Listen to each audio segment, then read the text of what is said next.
राधे राधे मेरी बहनों, आज मैं फिर हाजिर हूँ आपके लिए बहुत सुंदर सा एक कजरी गीत लेके। और गीत तो बहुत प्यारे प्यारे हैं, बड़ी लंबी लंबी हैं।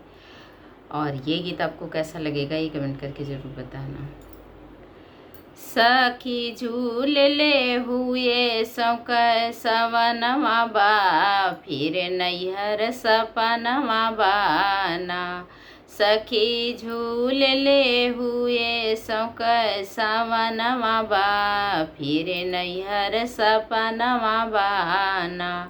आई है ससुरु तोहार लेके डोलिया कहाँ रे, आई है ससुरु तोहार लेके डोलिया कहाँ रे। उनके आगे पीछे बरहो बजनमा बा, फिर नैहर सपनमा बाना।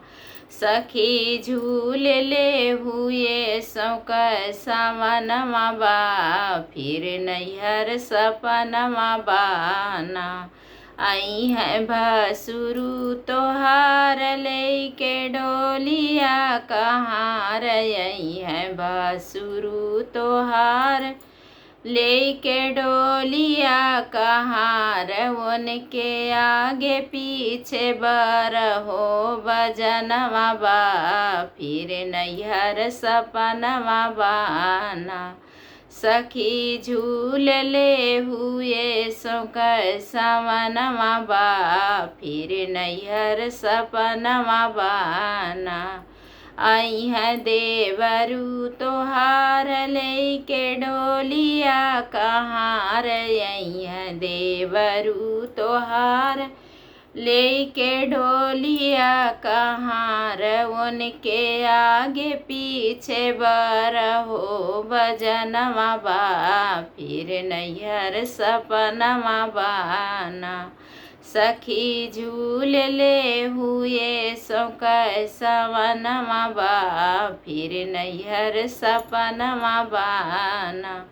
आई है सैया तोहार लेके डोलिया कहाँ रे, आई है सैया तोहार लेके डोलिया कहाँ रे। उनके आगे पीछे बरहो बजनमा बा, फिर नैहर सपनमा बाना।